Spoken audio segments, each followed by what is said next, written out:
What is happening? What is happening? 2 weeks off, baby. We're back. We're 2 weeks off and we've been racing our asses off. That's what's been happening anyway. That's right. But yep. So we're fresh off the Darlington race from PDRA. First one to PDRA. First one at PDRA, Boost and Bullshit, episode 32. 32? 32. 32, sponsored by my man, Dustin Hart, Hart's Chargers. Mr. Dustin Hart, come on. Figured it's going to be a very good stirred up show. He figured he'd come in and jump in on get his likes and looks. when Dustin told me he was going to be a sponsor for this show, I said, well, you picked a damn good one, baby, because this one's going to be right. This one's going to blow up, I think. I think everybody... you know what? Maybe not. It might be one of the worst ones we ever had. Who knows? But going to be interesting. Got a little bit of Darlington recap to start off with, and then we're going to get into some rules and regulations and the internet being stirred all to shit. Before we start, let's give a parental advisory. If you do not have thick enough skin or you cannot take it, you need to take everything you say with a grain of salt. This is our opinions. This is what me and Steve think, and what I think and what Steve think is not always the same. No. So we have a lot of friends that are in this business that are involved in this on both sides. I think that we do the best we can being politically correct. And I think that this is going to hurt some feelings and it's going to make some friends. So if you cannot take it, then turn the damn podcast off. Well, that's just part of it. Hey, and it ain't personal. It's not personal. It's not personal. I got a lot of friends on both sides. I really do. I got a lot of people I really respect. We may not be friends, but a lot of people I respect.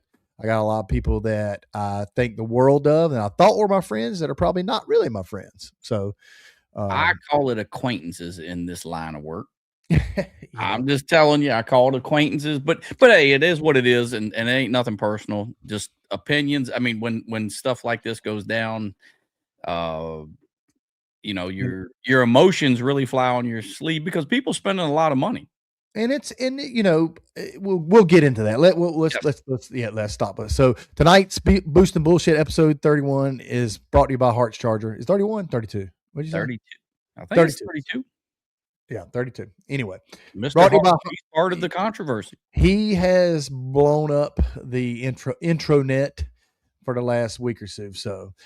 PDRA's first race, Darlington, back at the old Darlington drag strip. Darlington Dragway. Yep, there was a lot of goods and a lot of bads that happened. Yep, a lot of buzz. It's the first race of the year, so we always do 2 days of testing. I think one day was a little chilly, wasn't it? Yeah, it's been so long. God dang it, they're starting to run together. Yep. It was chilly the first day, and then as the week went through, the heat came in, and the wind and the heat, and it was a little bit of everything. A little bit of rain at night. A lot of things happened that unfortunate. We had some wreck, but we'll kind of get into that as we go. But it was a good first race, I thought, as far as seeing everybody and getting back into it. We call it the first race, but I had run IHRA already, and we're coming off the winter series, so it really wasn't our first race. So it was the second one for me, back-to-back weekends. I didn't really test that much just because we had just got off running. I did make a couple of runs testing. You made a lot of runs both days, I think, didn't you? Yeah, we're going to run the shit out of our stuff. We're not working hard, but I got to bring that up. But anyway, hey, that was funny. But hey, you know what? You got to run them, and you guys have got your stuff. I think you were scuffing some tires and stuff. Scuffing some tires. Which is a funny story. That's kind of why I lost first round. I had a hole in a tire that was leaking and just couldn't keep it up enough. And second round, run Ty. I'm 005. He's 20 something, and she heads to the center line, and kind of caught me by surprise. I had to lift. Ty had a beautiful brand new car out, the 68. I love that body style. It was a Jeffers car. Justin Smith and them brought out. I love the red with the flames. I love red. So, yep. Pretty cool retro. Yep. Nobody else really had anything new out. Matos had his new car out, but he had kind of had it out before anything. Mainly everybody else was basically the same. It was the first time we had nitrous back and for PDRA and PDRA alone. We've seen a few nitrous cars at Outlaw at IHRA, but nothing, substantial for the nitrous guys. But good to see them guys back out and see a lot of those guys racing. Darlington has been in my life since I was a little boy. Remember going there for the Winter Nationals. I can remember breaking ice in the water box for my dad. My dad's blood Right. pressure. Yeah. His blood pressure's already up. Come on, Bob. Calm down. Take some medicine. Yep. Darlington is Darlington, and it's been through several different owners. It hasn't really changed much since the late '90s. Fresh coat of paint here and there. The guys that have owned it have tried to do. They're not racetrack people. They kind of got thrown into it. They are sponsors of mine. John's face kind of got put on there as the owner, but he really don't have much to do with it. He's just kind of there. I think they've done their best they did. I think there was a lot of complaints about facility and different things. And it was growing pains being the first race. We had a lot of first time drivers. We had a lot of people return back. We hadn't been there in 4 or 5 years, I think. Yeah. 2020, I think, is the last time we were there. Yeah, I didn't get this. That's the first time I've been here since like 2002 or 3 or something like that. Yeah, I mean, and it hadn't changed much. It hasn't. I mean, that's what everybody was talking about, this and that. I mean, they had tried to do some updates. They had brand new aluminum bleachers, which was like $200,000. But it was what it was. I mean, the facility's a little older, and you can't turn something around that in 1 year. You cannot. No, and everybody wants to talk about the facility this, the facility that. Bro, it's no different in Bradenton. The only difference between that track and Bradenton is Bradenton's area is nicer. And what I mean area, like going out to eat and the places around there, dude, as far as facility, what's the difference? Bradenton doesn't even have bathrooms for the public. I mean, I know they're working on it and they've slowly done things. And I remember the Bradenton way back when it was really, really bad. And Vic's done an awesome job bringing it to where he's at. Yep. But it's still not a lot. And we're spoiled ass racers. We're spoiled. We get to go to Virginia. I was going to say that we are spoiled. We're spoiled ass racers, bro. I mean, I heard a lot of top sportsman guys bitching and complaining about parking in the dirt, bro. I had pro mod. I'm running down in the dirt at Bradenton in the sand pit, getting my motorhome stuck. And I mean, it's just. I mean, there were some potholes here and there, but overall, yeah. I mean, it was flat through there. I mean, it needs a little bit. I mean, obviously, it needs a little bit of makeup on it. But it's money, guys. It's money, yeah, right? Yeah. It takes time to build. Yeah, absolutely. I mean, it's not perfect. Now, what could they have done a lot better? I think there's some things they probably could have done better. I think they tried, but it's their first big event being there. They came in, PDRA came in, did a walkthrough a couple weeks before to make sure everything was there. Nothing was said. A few things were talked about. I mean, dude, I don't know. I mean, and obviously, I think if you have a bad experience at a racetrack, if you suck at racing and everything's going wrong, I don't give a damn if you're a Z-Max, you're going to bitch about something. And I've been at Z-Max before in July, and it was so damn hot you could have melted your soul on the pavement. And that is not fun. I've been to Tulsa, same way. Tulsa's not a damn Taj Mahal. Tulsa's just Tulsa. But if you've raced as many places that I've raced and, up and down the East Coast and the West Coast, you're going to run into some bad. 42 is a good example. 42 is a fabulous facility. They don't even have a damn concession stand. They didn't have no running water, but the racetrack is awesome. Mm-hmm. So I didn't think the racetrack was absolutely terrible. By no means. Shutdown was a little bumpy, but yeah. But it ain't no bumpier than Galot is now. The left lane in Galot's terrible. So, timing system. Yeah, there was some questions there, and I think that was some growing pains too, as far as both sides. PDRA and Darlington staff. They working with AccuTime, and anytime you have AccuTime's a little touchy, but like great facilities like 131 have AccuTime, don't have any problems. The rollout was a little different right to left. They worked on it a few things. They got it right before qualifying. the 60-foot clocks were hot. I don't care what anybody says. I mean, I'll tell you straight up, yeah, I can't go 887. You know that in a true 60-foot scenario. Yep. I had numbers in my box, so that's I unusual. had 65 in my box Right. to go You had a double. lot. Yeah. I had 10, 15 in my box, which normally I don't. So yeah, And it just, there was first race blues, just like us. When we buy a new race car, when we go out, you don't ever drop the hammer and that bitch go out right out there and go A to B and go down a racetrack. PDRA, same way. First race, they've been back, new facility, they hadn't been there in a while. Facility's trying to grow, trying to do things, going down a racetrack. Is there some things I think that could have been better? Absolutely. I mean, I think, the facility could have maybe touched. I didn't like going in that old gate. I don't know whose idea that was. I think that kept them from coming around that pro gate. I know what the idea was, but it was like I almost missed I couldn't make the turn. I had to go and turn around and come back. that's what everybody had to do. You had to turn around. I went in the other one and I was 4 minutes late and I didn't get to go. Here we go. Yeah. But hey, that's part of it. If you're late for a hair appointment, it is what it is. But But you're late for a hair appointment, they ain't going to push you away. No, you can't do that. I'm not 4 minutes. I have people show up late at my shop every day to make appointments. You know what? They get pushed back a little bit. They might have to wait a little longer, but things happen. That's just. I know it's tough, but when you prepay and everything, they got your money already. Let us in the gate. Come on. Yep, and just But like anyway, okay, so bring that up. Gene Powell would kill me if I didn't. Yep. So let's say you don't like Darlington and you don't want to go back there. Name a place. Name a place that's not controlled by NHRA or Darnia at this time, and we'll be glad to go racing there. I mean, that's just kind of the way it is. So there were some bumps there, but I tell you what, I thought they had a pretty big crowd. I think you had some numbers for the spectator side. The crowd was pretty big there, I thought. Yeah.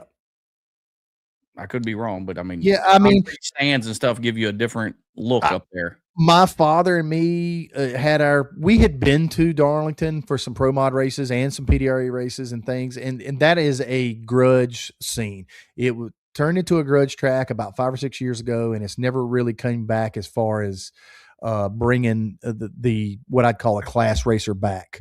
But there was, I would say probably somewhere between, well, I know the actual numbers, but I'm not going to say, but I'd probably say it was somewhere between 1,000 and 1,500 people each day, which I felt like for number one, first race of the year, pretty good. Number two, Darlington, South Carolina, because there's just not a lot in that area other than, and they just got off the round track race, which is the weekend before. So the damn place had been run hard for a week already.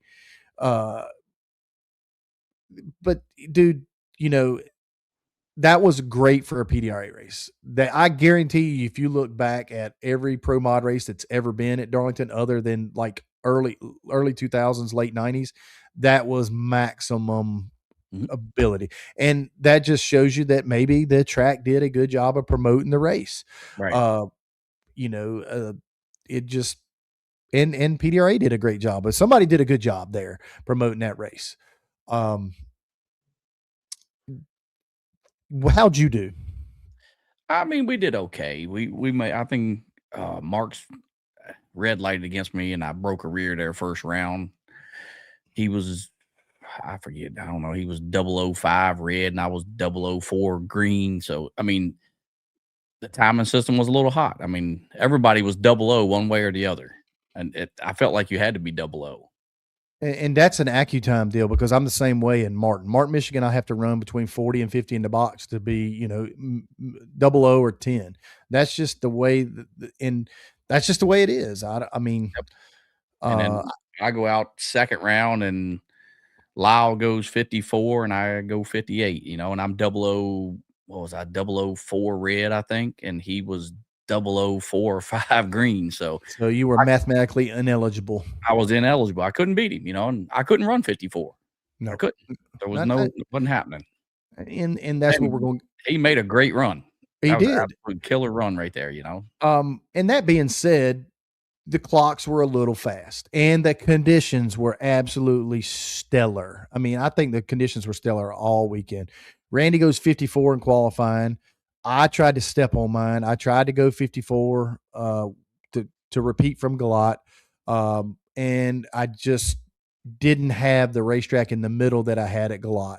The air was there, and the racetrack may have been there in the middle, but maybe I had a little too much air, so it just wasn't my deal to get down. I mean, I got the back tires got a little excited on the 1-2 shift, and I lost a little momentum. I still went 55, so I mean, you can't complain. Not upset about not being number one. Just kind of is where it's at.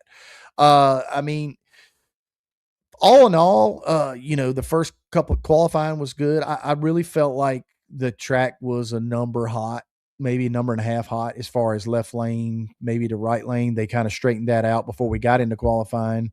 But I went 15 red with 35 in the box, and then I went to the left lane and went 12 red with 35 in the box just to see where I was at. So that just, and I talked to Travis, and me and Travis do talk about lights because we're pretty similar.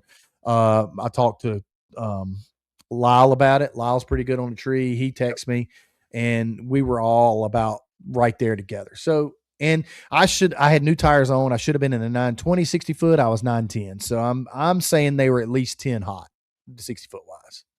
Yep. I agree. And normally I don't run hardly anything in the box, and I was up to 10, 15 for me.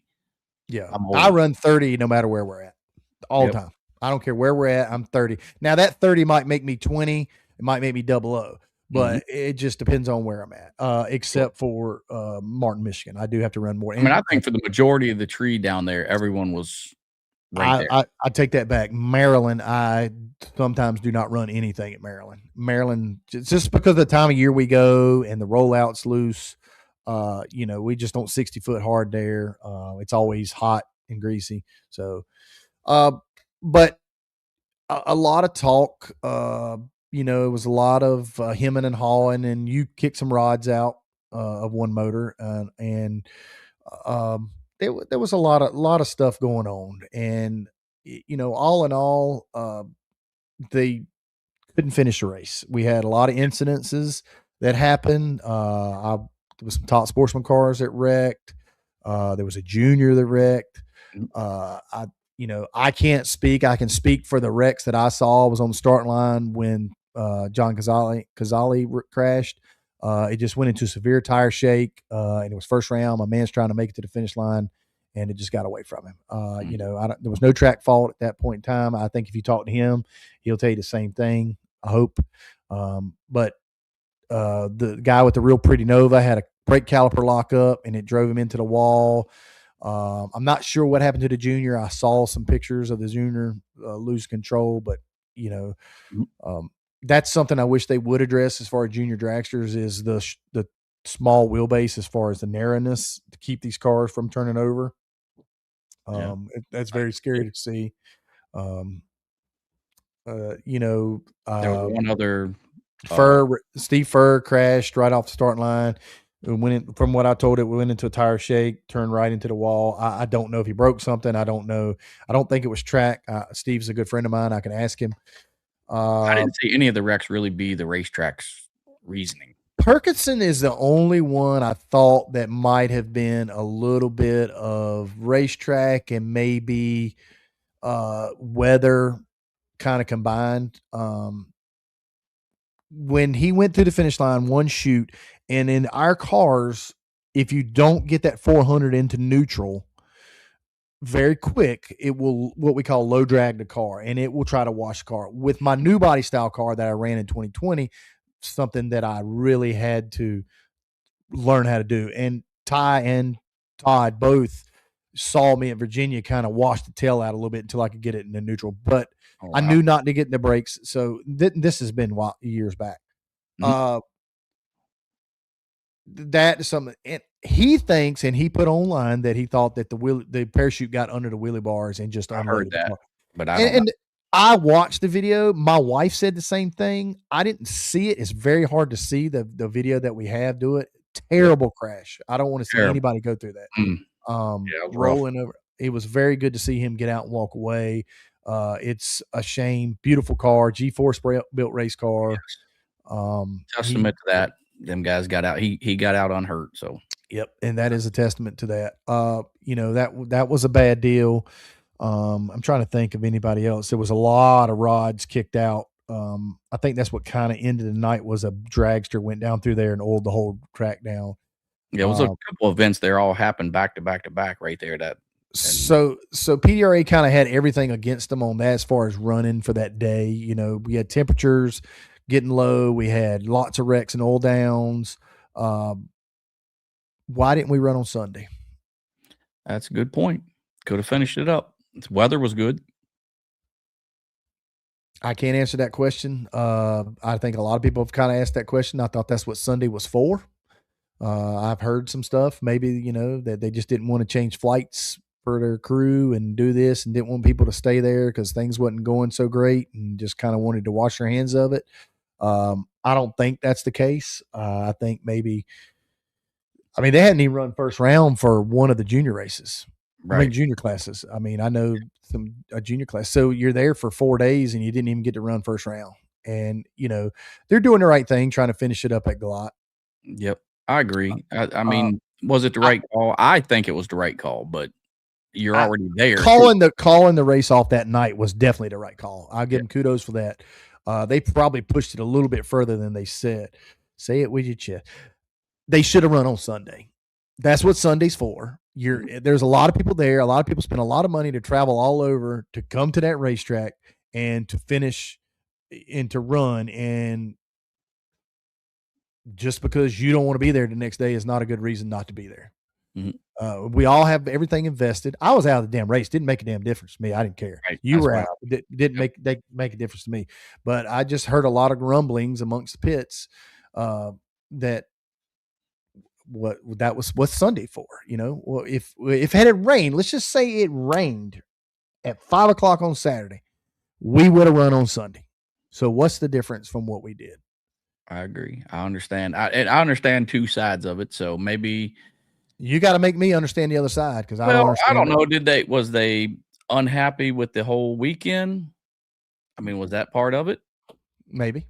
But they were already there, bro. You're already there. I agree. You have spent the money to be there to race. You've already spent the money. The racer has spent the money to be there to race. So if you're still in the show and wasn't planning on going to Galot, then it puts you at a little bit of a turmoil point. Now you're forced to go to Galot. Right. So that's a tough call. I mean, I thought Sundays was for racing. And here's not just forced to go to Galot. You're forced to go to Galot 2 days early and lose a test day if you're a pro because you got a test. And then now you got these kids that are in school, okay, and you want them to race. Now you got to take them out an extra day. And we've got people from Ohio, Michigan, New York, Florida, Georgia, wherever they're from. Now you add a different day. When they were already there for 4 days, they should have finished the damn race on Sunday. Bottom line. And I don't know why it wasn't. If it was a scheduling conflict or whatever it was, a little information probably would help.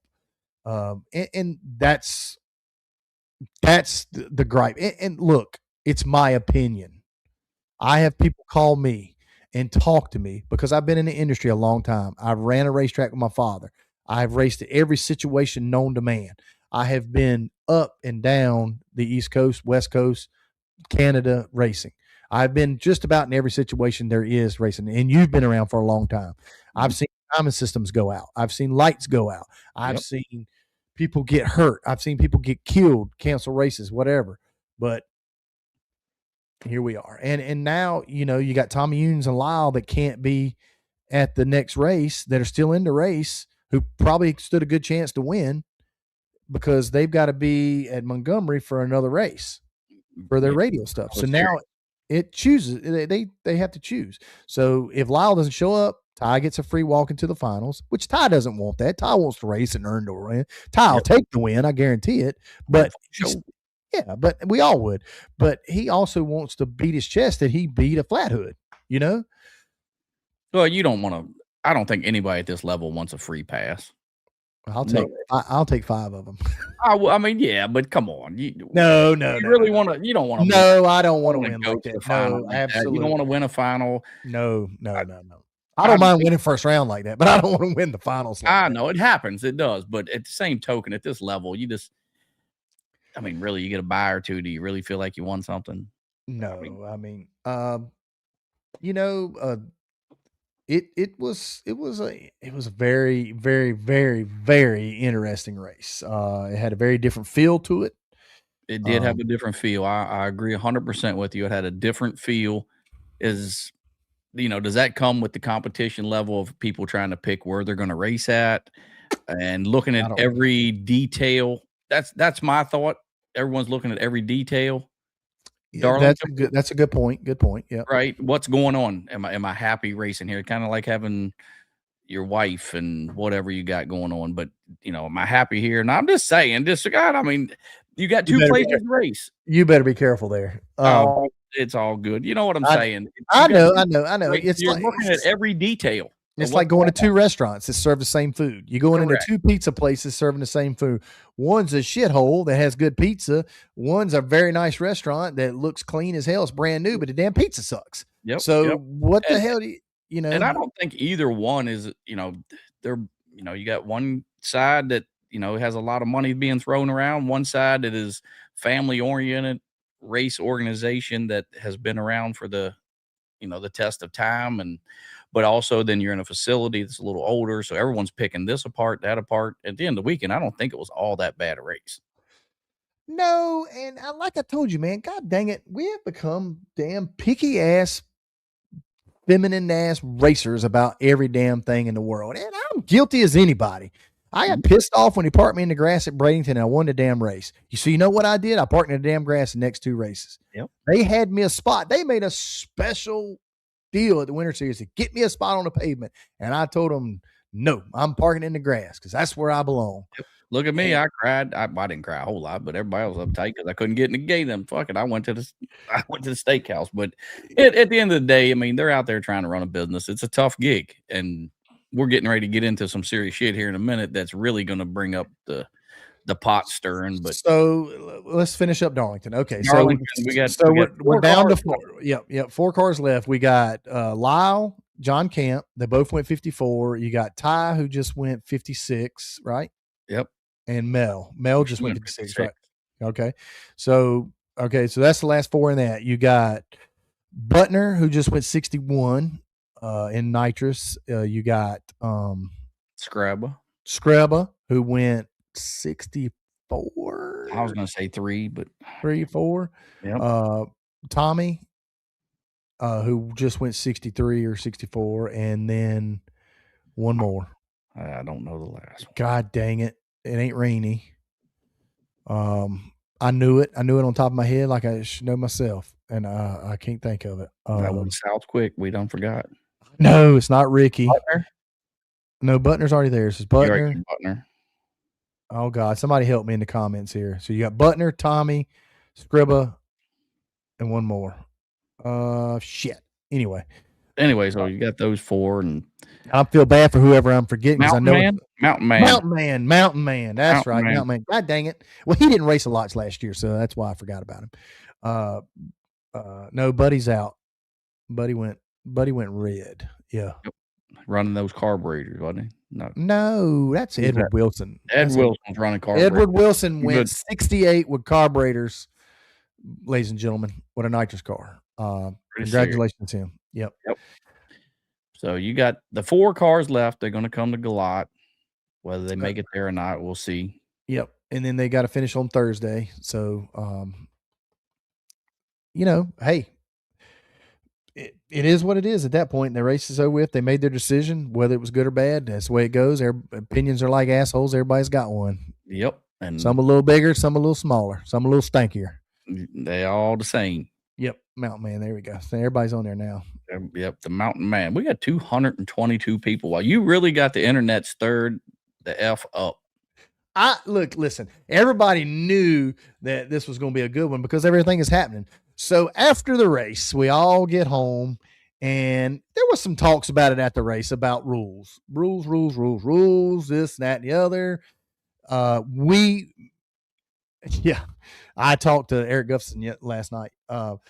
Lee. We had a great conversation in your pits, standing around your car, correct? You did. Very. Me, John Salemi, Evan Salemi, you, Chad Wright, all of us are sitting there. And I'm not an idiot. I'm not an idiot to say that I don't think that the Hearts changed the way things happen. The Hearts comes in here. The Hearts comes in Michigan last year, makes Pro Chargers stand up and say, "Oh shit, we got competition." Pro Charger goes to work in a week's time. They get me a blower. It's trying to get there, trying to keep up with Hearts. The Hearts is fast. The Hearts worked really hard for the last 2 years. Dustin and them did what they had to do. Pro Charger woke up and said, "Oh shit, we got a new player in town. We got to get to work." They get to work. They do it. Centrifugal wars are starting. So now we're battling each other. Well, screw blowers are kind of sitting over to the side, and you kind of going about your way. So we finish out the year. Me and Ty Tutter, which I would say we were the two fastest of the end of the year. Correct? Wouldn't you say that? Okay, I agree. We stayed neck and neck. I mean, I went 55.9. He went 55.9. I went 58.1. He went 58.1. Here we are. This is where we're at. Okay.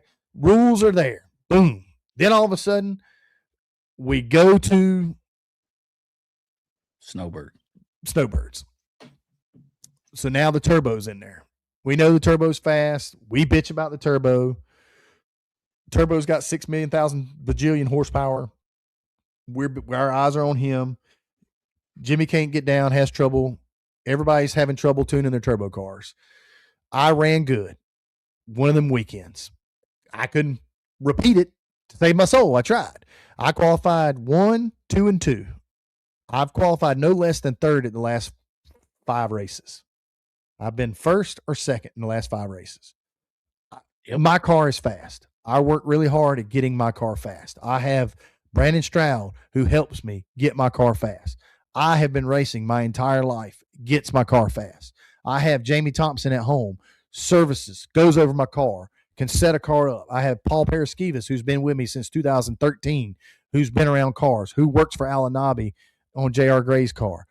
I have my dad, God bless him, who knows everything but the unknown soldier, whether I'd like to admit it or not. He will call you out. My car is fast because of the people I put around it. That's why. I have kinetic shocks. I have Hartz charger. I have M&M transmissions. I have the best of the best. And I am faster than some of the centrifugal cars. I am faster than some of the booster cars. But now we work really hard. Mm-hmm. And you do. I've seen you change motors more than you're supposed to. You know what I mean? But you admitted when you went to Florida, your motor program was behind. You tried something and it wasn't there, correct? We tried a little something and for the last race or so, and we've changed a little bit of stuff since then. Obviously, the guys are looking for power. We're looking, just like everyone else is. Every team out there, I think, is looking. Can I say any one team out? I'm not sure. You guys found something, obviously. Yeah. Nobody out. There's some people that outwork teams, but at our level. I think that was the big thing from Randy that came out that really stirred the pot a lot. He said everybody's got to get to work. I don't think it's that anyone's not working and trying. Sometimes you find something, sometimes you don't. And at this level, when you find 1 or 2, that's big. It's getting like pro stock. You take the elite group or the other group, those guys, they're not looking for 50 horsepower now. They're looking for 5. Right. And I don't know. It's everyone's working, and then obviously one team is going to find something. You found Dustin Hart. That's what you found. I ran just as good with the Pro Charger. You did not switch. Let's be honest. You didn't switch because it was not better. I did not switch because I've switched because at the time I made a deal with Pro Charger that I stuck with them to the end of the year. I did my part.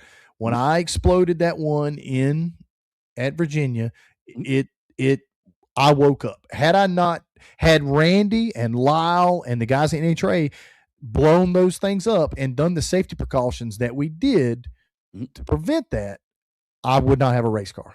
Mm-hmm. I put a titanium shield in front of my fuel cell. I had a stainless steel 080 wall main fuel line. I had the big bag that I put on it, and it saved me. Now I put a tire out, but it saved me. And right. And that was a big one. Yes, it was. I would agree. And I had some issues with durability with the Pro Chargers. Now they've worked at it, they've got it going, but Dustin had already kind of seen what the weak points were in a lot of things, and they got it going. Pro Charger did the same thing. Pro Innovation. Charger, I mean, it's out there. Innovation. I mean, how you many can't. times did when you ran screw, did you put a bag on it the first time you ever ran one? Yep.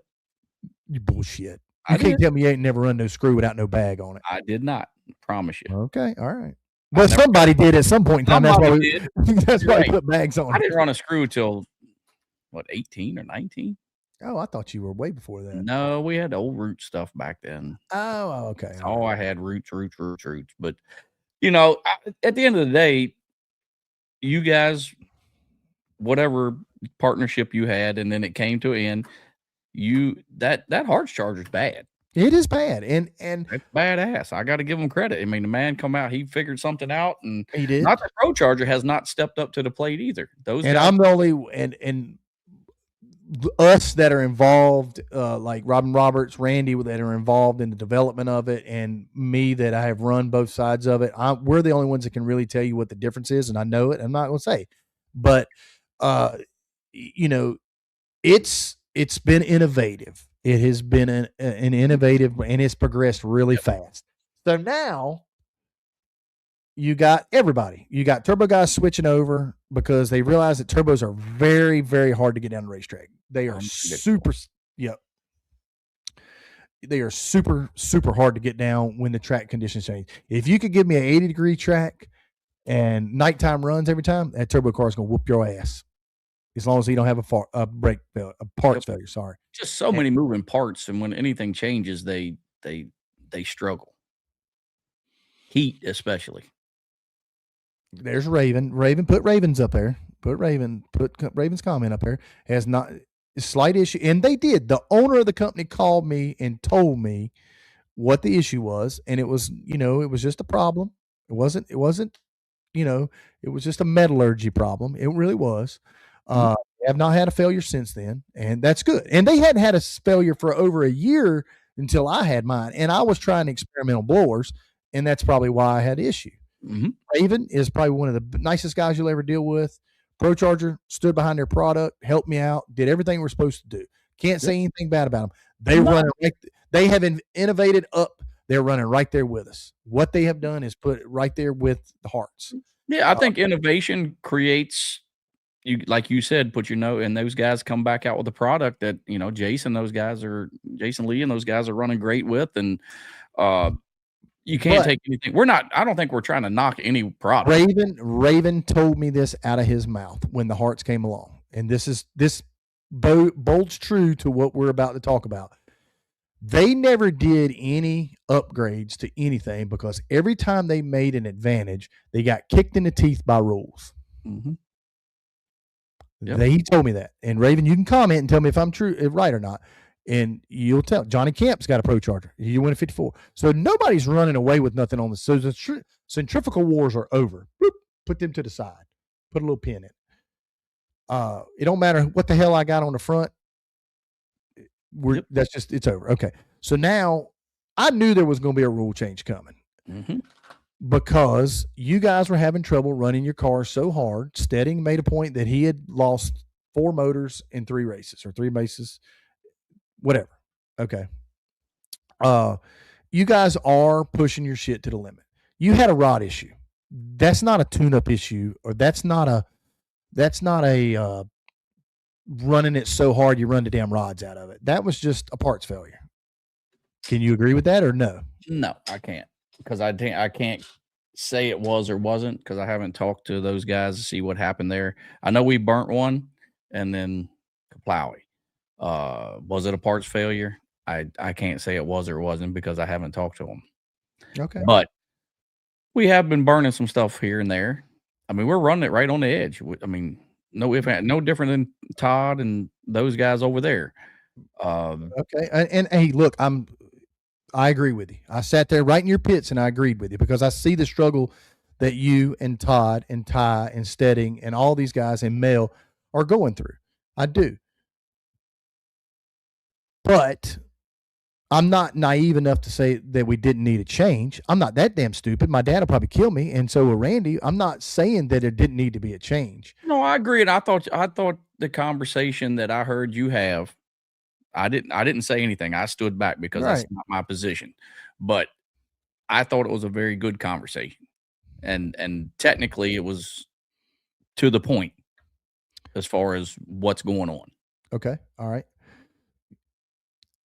Mechanical injection. Okay. Ed Wilson runs a 68 with carburetors. You got Tommy running 63 with fuel injection.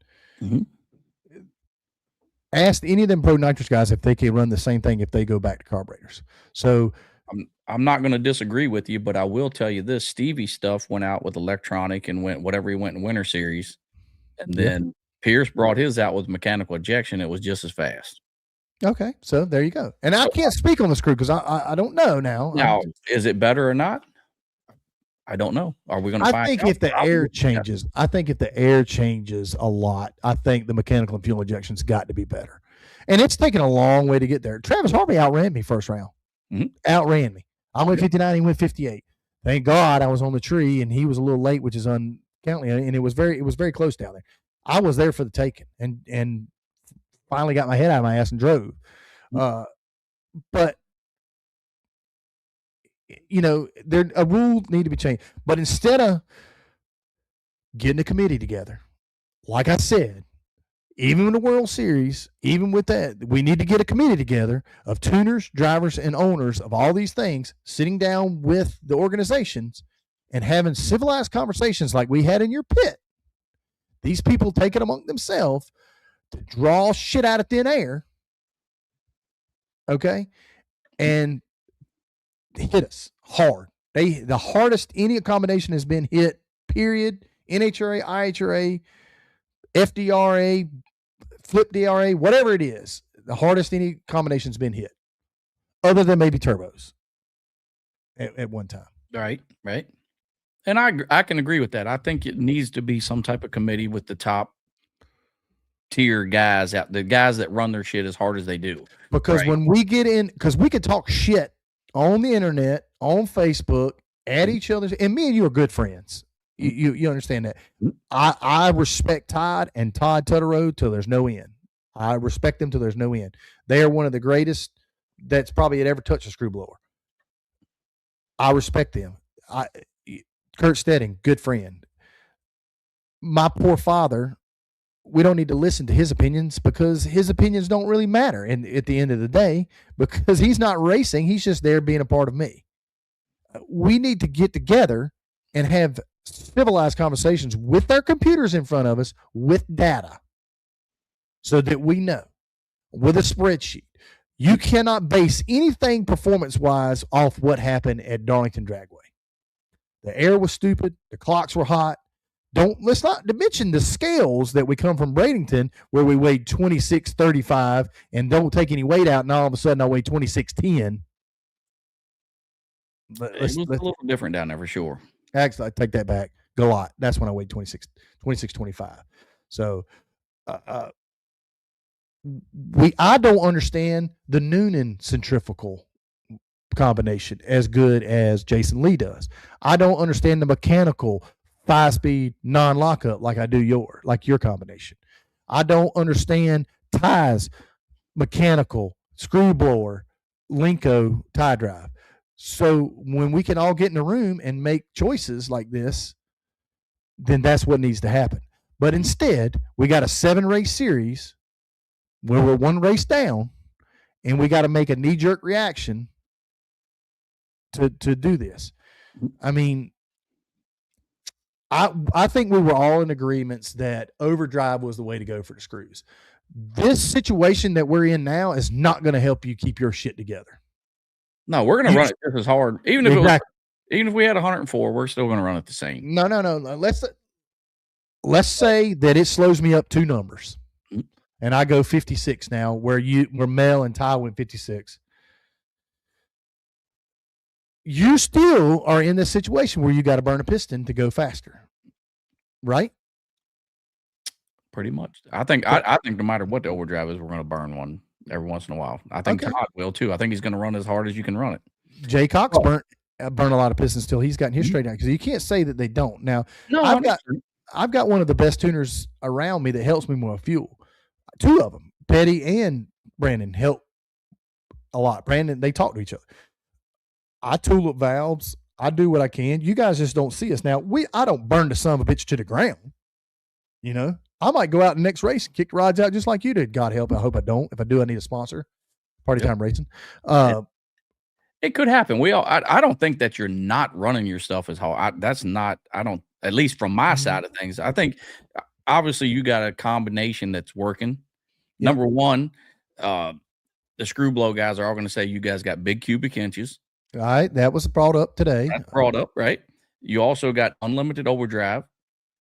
You have no restriction whatsoever on your overdrive, where we have a cubic inch restriction along with an overdrive restriction, both. And there was a rule about cubic inch at one time. 526, 565, 599 all got penalty depending on how big you were. Yep. And you guys run your combo, and I don't know anything about your combo. Right. But now you got another combo in there. You got Randy's 4.9. Right. You have a whole nother scenario. He's his 578 or something like that with a hearts on it. So that's a whole nother combination. So that's stuff that needs to be talked about and relayed. You know, here's another factor. You guys went 54 and 55 2 years ago. What race? Melanie went 55 and 54 at Galot. Derek Ward went 54 and 55 at Galot in 2025. I got the data in front of me. I know what the air was. Derek's lockup 5-speed. So he weighed more. I know it was lighter then. Okay. They wasn't a little lighter. They were 2,600 pounds. No, they wasn't 2,600 pounds with the lockup. Right. It was like 2,650 or. Did you guys forget how to go fast? No, I don't think so. I think it's just like my 53, 54 run at Cecil. And me and you have talked about that. If you was there, you move 50. And that's not good for the situation anyway. And me and you have talked about that, and I agree with you. You got to take yellow bullet out of the question. I don't even think you can count Florida.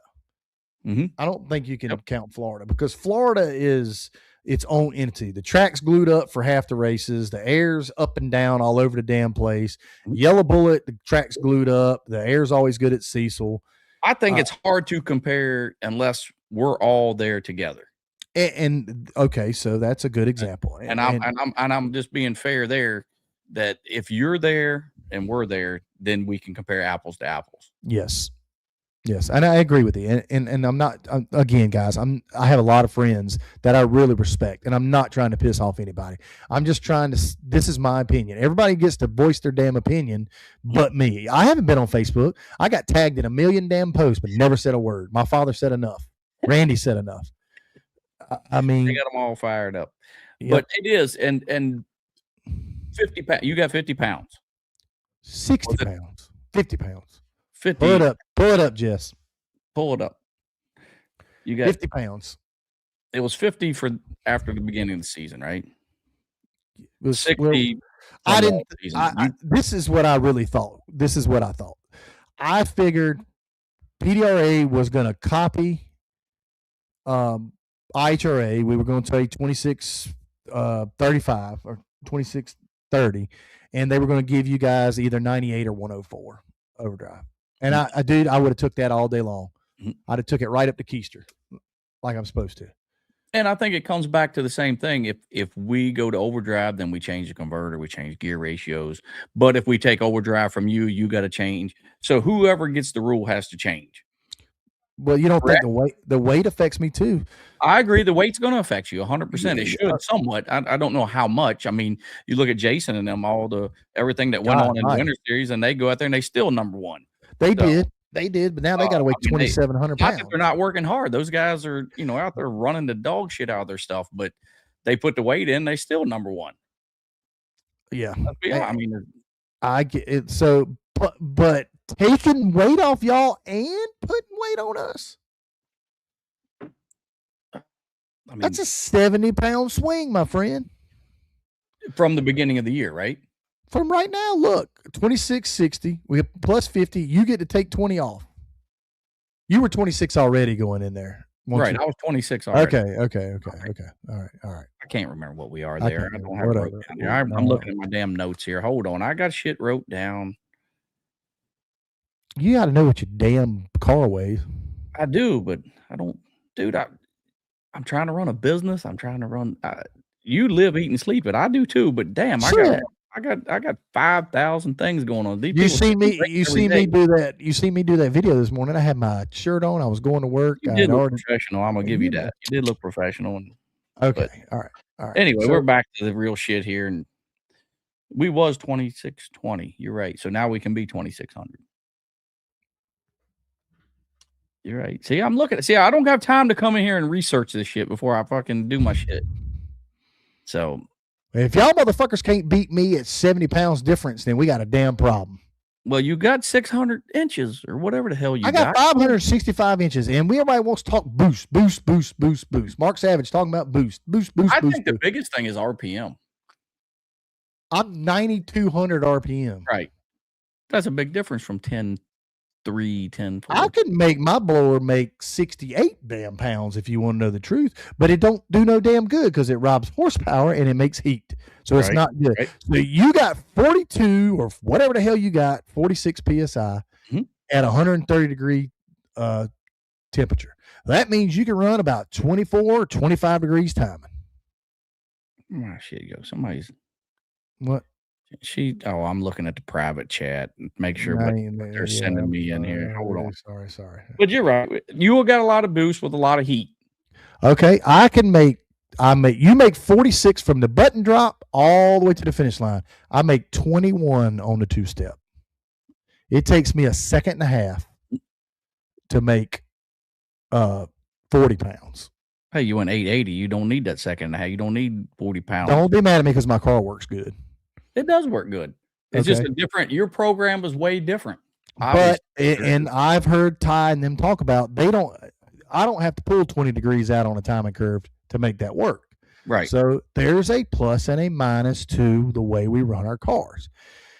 I really feel like that overdrive going to 98, and I even talked to a very, very intelligent man for an hour today about what I thought needed to happen. And this person has no common ground with anybody. He is totally neutral and controls a lot about what goes on in racing. He has his finger on the pulse. And I told him they should have just went ahead and gave y'all 104. Instead of a baby step, make a jump. If 104 didn't work, then, we could have stepped back to 98. Here's the next question. There ain't a tech guy alive that's asked me what my gear ratio is in my damn blower. Okay. Nobody's checking for you, right? Okay. But they should write it down. They should know. They should know because that could be a rule to be later. Mm-hmm. Okay. If we run 171 gear sets or we run 181 gear sets, that's something that could be addressed. That's only my two things. I mean, I'm just on my combo looking at your combo. You got the big inches and unlimited overdrive. So just looking at that now, you guys obviously with Proline, they make thousands of runs with all the cars they have. There's a lot of info there. Yep. And you guys don't share a lot of info between each other. The screw blown cars don't share a lot. Us and Mel, obviously, same car, same camp. We get everything. Todd, obviously, and those guys share their stuff. They have their program. We have our program, and away we go. I don't know how it actually works in Proline, but they've got 15, 20 cars out there running. There's a lot of info out there to be given out. Now, is it shared throughout the pits? I don't know. I don't know how that deal works. Obviously, your car is faster than most. Randy's is faster than most. So as far as within the camp, there's some of the other cars probably not as happy that you're running as good as you are. Yeah, I mean, some of the other centrifugal guys, it really hurts some of them that were trying to get their program together and get faster. And this may knock me completely because it's going to upset my car. My car works great, maybe, and I might be totally wrong. Sometimes you get a really good car. I mean, we've seen it. And everybody wants to talk about sandbagging. Well, now I got a damn excuse to sandbag because there's no way I can lay out what I need to lay out there because I'm going to get hit with some bullshit rule to add more weight.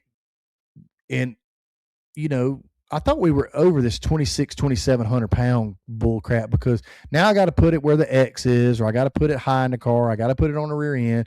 It's going to start, if you shake it, it's going to start breaking stuff. It's. Well, I think as some of the other cars come out, I think Todd and them's got a few cars coming and some of these other teams. So is it going to be easy? I don't think they're just going to bolt it on and go out there and just. And Todd makes the joke that he's going to make me show my hand. I promise you, brother, I've been showing my hand. I don't think it's easy. There's no way it's easy. No different if not that you wouldn't be fast with one. No, if I put a screw on, hell, it'd take me years. You got a learning curve. There's a learning curve there to with gear ratios / converter package, fuel system, the whole 9 yards, whatever. I don't think these guys do it for a living, but still you're changing what going to a different combo. Is it the same? It's boost and fuel, but same token, I think it takes some time. The screw is very hard. Cam Hensley just said it. Screw is very hard. Totally different ball game than what we have. Our package is what I want to call it is been put together and maintained, and Randy and Proline and all them guys ironed it all out. And we've got together. We know what not to do and what to do. Here's the biggest thing. Now, IHRA didn't have to follow suit with PDRA. I don't know where that came about, but somebody's talking to somebody. If they'd have just kept their damn mouth shut, they'd have probably got every damn car in the country if they'd have just gave y'all overdrive and put a little weight on us or whatever. But there's been a lot of talk about boycott for Galat. I don't think that's the answer. I don't think that Tommy and Tyler and them deserve that. I think the racers don't deserve that. I had a lot of people that like to come. Spectators don't deserve that. I had a lot of people that want to see me race at Galat. Whether I can red light just as easy as I can get out run, and they still want to see me come race. I just feel like that making rules for our combinations without consulting people that have the most invested is not a smart choice. Calling Dustin Hart and asking him how much this and how much that ain't the answer. Good luck calling PSI. You can't even get them to answer the damn phone to buy one. So true.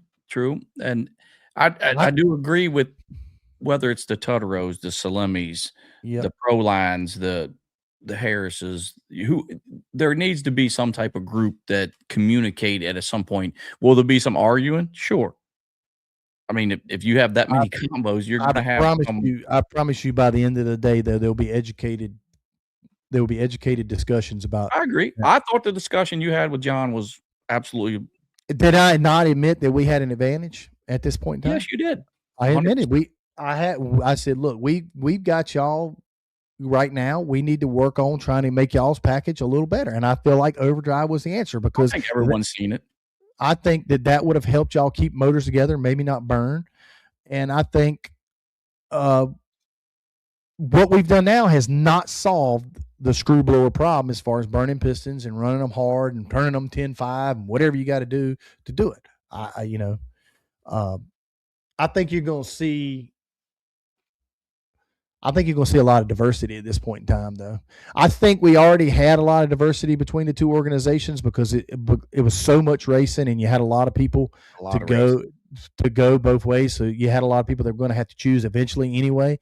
But now, looking at it, I can't tell you what's going to happen. I've tried it. I've had a lot of friends that I've tried to talk to, and I don't know which way they're going to go and which way they're not going to go. All I can tell you is I was furious when the rules come out. Mm-hmm. And the more I talked about it, the more I thought about it, it was no need to get mad. There was no need to call anybody up and cuss them out. There was no need, because that is a hard job making rules. We're trying to make it easy for you guys. We're trying. Yeah, I don't want to be the rules maker. No, I don't want to be the rule maker either. I would love to be the rules maker because I feel like we're trying to make it easy for you by telling you that we'll get together and we'll talk about this with sensible actions and we'll make sensible decisions. If we get into if me, Todd Tutterow, John Salemi, Steve Petty, Tommy Humans, we all sat down, and at the end of the day, they convinced me that the weight was better. You got to convince me. I would have no problem with it. And it's going to slow me down 2.5 numbers. It's about what we figure, maybe 3. Okay. Mm-hmm. Now, if you base it off years past where you guys went 54 and 55 and 102, 103 air, which we were in 1 flat air and 995 air this past weekend. So that's why Camp and those guys went fast. What are we going to do then? So let's just say, scenario, hypothetically, we go to Galat. All of a sudden, the centrifugals are running 56s, 57s, and you guys are back up there 54s, 55s. I expect a rule change the next race. If I do not get a rule change the next time, and I'm talking about pure running away, 2 number difference between the screws, and it's probably not going to happen, but it's a possibility. It's a possibility that John stumbles onto a new camshaft and you guys pick up this, or a new converter that goes out there and goes 2 numbers quicker than me. If I don't get a rule change for that, I will lose a lot of respect for the people that are in charge of these organizations. And I can see that. And you guys, I mean, I'm sure you guys are constantly looking for the next camshaft, the next whatever. We all are. I think every team out there at this level is doing that. And they're going to get it. That's how Elite gets a little something, or, the other group, Greg Anderson's group gets in that deal. And that's what this deal is going to, with the amount of technology that's here. And they're going to find something. Somebody's going to find something, whether it's you guys found it in Hearts for a little bit, and now they've already caught up, and, the Pro Charger stuff has caught back up, and they're just as good. And, now it's time we all got to step up. Yep. And it is. And guys, here's where we're at. We have a lot invested going to these races. Diesel's $6 a gallon. The entry fees, some of these races are a little bit ridiculous for what we win. We're not making money here. We're racing because we love it. We're racing because we get a kick out of talking to the fans and everybody coming by, and I want to win just as bad as the next guy. But I don't want to be punished because I race harder than some guy who rolls his shit out there on Thursday night and makes one damn qualifier, and now he wants to bitch about the damn rules. There's not anybody in that scenario. Would you agree? No. I mean, everybody tries really hard. I think the mainstay of the cars in both PDR and IHRA, these guys are pretty much professional teams. Yeah. I mean, they're putting the time in. I mean, we've seen it on the internet we've seen Ty, and we've seen Evan, and all those guys put their things up, hey, lunchtime, but we're still working. They are working. They're trying to, it's not like they're not trying to improve the program every day. Every day. That's what they do. That's what they do for a living. And no different from you guys. I mean, Proline obviously has whatever amount of guys in the shop constantly looking, and you guys, it's not that you're not making runs. I mean, Jason Lee and those guys down there, they're constantly running the dog shit out of their stuff. But they choose to run the lockup and the Liberty to take this. So that's their combination. I can't, that combination is pretty fast, and they've tried to make rule adjustments for that. 2,700 pounds ain't the answer. I hate to see these guys keep cramming weight in these nice cars, and then you have situations where you get broke race cars, or God forbid if something happens. The weight to a certain point. I've been through this with the screw blower back in the day when Gene first got involved in the Northeast and stuff, and every race, it's crazy. It's nuts. She said, I got my screen effed up or something. Oh, yeah. What's she doing? All right. How's that? Is that better? All right. So we're going into Virginia this weekend. IHRA, first race at Virginia, they took over. You got Outlaw Pro Mod, you got regular Pro Mod, you got all the Top Fuel stuff. It's been a good deal. I think we all kind of don't know what to expect when it comes to IHRA because it's all over the place all the time. The last race was really good. I felt like it was a great race. We've obviously got a rule change over there, but there's only a 40-pound difference, so 40 or 50-pound difference over there between the two combos. Okay. So what you got? I don't know how we got to the situation, because when we first started, the screw and the centrifugal were way different, and then all of a sudden we kind of got equal, and then we went the other way. Now, I mean, what is it? What if this Noonan blower comes out and that son of a bitch is so damn badass you don't want to? It's like the best thing since Chuck Ford's baddest roots that ever did. Now you guys know you better not run that bitch hard, because if you do, you'll get the lead weight award. I don't think they'll stop. I think they'll run as hard as they can. I hope so. I don't want people eating crow talking about damn sandbagging, and they got a sandbag now, because I guarantee you, I've never sandbagged in my life, but now I think about it. Right. I don't think John or Todd's could hold back. I don't. If that thing will run 40, they're gonna make it run 40s. But who knows? We got to get it out there and try it once it gets done, or whenever that time comes. Right. We keep hearing about it, but it ain't here yet. And Ty even said, "Listen, I think the overdrive was probably going to be the next answer, and I think that we kind of all agreed that was going to be the next answer. And when they come out with this weight deal, that's just the way it is. But guess what? It's over. It's done with. They can't change it. Nope. Everybody's pissed off. We've done this. We've pissed off the internet long enough. All we've done is make some people that we probably were really good friends with, because some of my best friends in this world are graduated. Everybody got mad. Some of them took it personal, I think. And I did. And I hope nobody takes it personal. I'm not picking on one person. I'm not picking on one combination. John Dock, he is a teammate of mine, but I'll pick on him before I will anybody. I mean, dude, come on. He was running heavy already, you big dummy. Because the car worked better. But, he hit some high numbers there low numbers there for a little while, but then it just goes away from him. He wants to,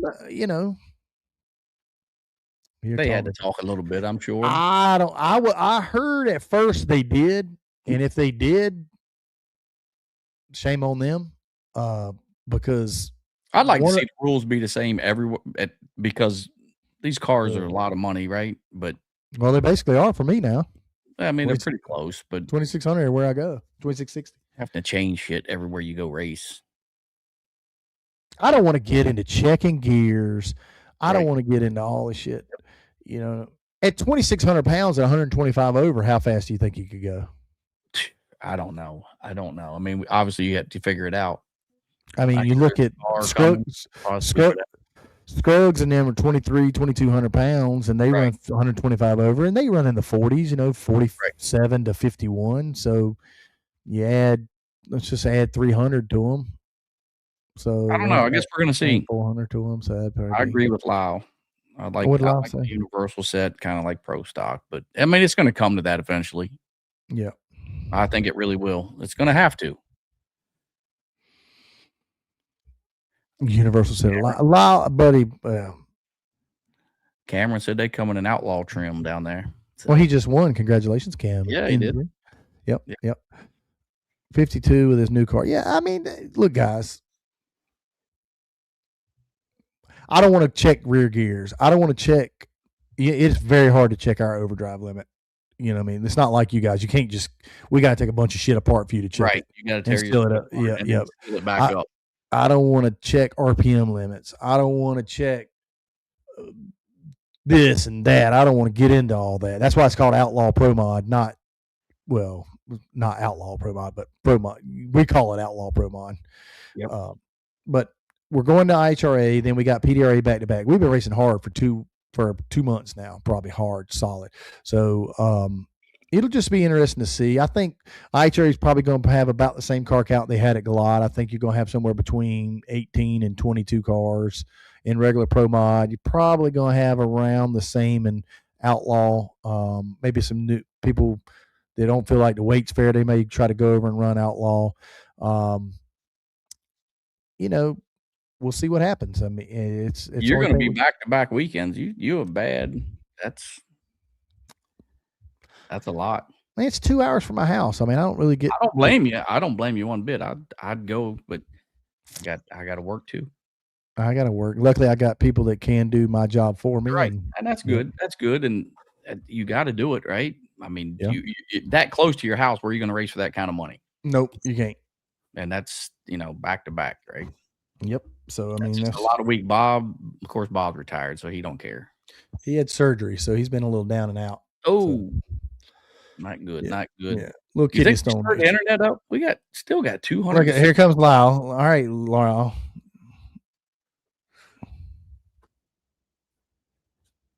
True. I agree with you, Lyle. I do, but I think this common rule set's kind of how we got in this situation to begin with. One of these two organizations ain't gonna make it. I just tell you that. I don't think there's enough difference between all these people to make up the difference. PDRA's been around for a long time. IHRA is still volatile because it's new and the guy spends a lot of money and he's all over the place and you don't know who's hired and who's fired from day to day. But he does run a great race. Everybody's super polite. The money's good. The entry fee's good. So you got to look at that. The point standings are really good. I mean, I won as much runner up as I would have winning 2 PDRA races. Yep. So I agree. And Tommy and them, you know, the family atmosphere over there, and they've been here for the long haul. So you got two sides of this whole deal, and is there enough cars to support both? I think there was at one time, but I think now, good God, they pissed off everybody and their brother. So now you can just go over there and run Outlaw if you want to run, and just hope that Scruggs and Bubba Stanton and Frankie don't get down, which happens, with those light cars. Let's see, put it up here. I disagree. I think 3 or 4 series that have very similar cars trying to be different, having slightly different rule sets. It does. It does, but we're only talking a couple of. I mean, you're not talking about that much poundage wise. I mean, obviously, I'd like to see them, but they basically are for us now at 2660 across the board, and you got to take 10 or 15 pounds out one way or the other. Yeah, exactly, and I do agree a little bit with Lyle on if it's easier if they're all the same, where you can jump from series to series, but we ain't got but 2 of them. Ain't got but 2, right? So Midwest is its own deal out there, and I don't think any of us over here are going there. But right. I hope I didn't piss anybody off. I'm sure I did piss off somebody, but you just have to get over it. It happens. Piss my dog off. That's what you're on here for. This is the only place that I can get on here, Pub. I'm not getting on Facebook and starting no damn fight with a bunch of keyboard ass people who don't know shit and ain't got shit invested. Yeah. I enjoy the fans, but I don't need to hear the negative, this, that, and the other. You know what I mean? Just because your 70 Chevelle 327 did this in 1950, I don't want to hear about it. It's kind of like me, and not saying this in a bad way. We get into all the technical stuff of the sides, but at this point where I'm at, I'd let John and those guys take care of that. Gene and all those guys. You're more involved in your side of things on technically what's going on. So when I talk from my side of things, it's what I see on the outside looking in. Now, is it right or wrong? And I hope that people that are listening that maybe did do these rules or come up with these things, I hope they understand that we're voicing our opinion just like you voiced your opinion on the rules. This is our opinion. We need to get together. We need to have a common ground. We need to meet in the middle. I don't dislike anybody. I don't give a damn who you are. We can talk out anything. I'm a very reasonable person to an extent. And but we can talk and we can have a civilized conversation. And if you explain to me why you made this setup and why you did this, maybe answer your phone so that we can talk about it. Yep. And let's figure it out. I still think there needs to be a driver's committee to protect us safety wise. Number one, safety wise. If something needs to be brought up about safety, like the cans, where our dry shaft enclosures are, Stroud's making a new thing that goes around there.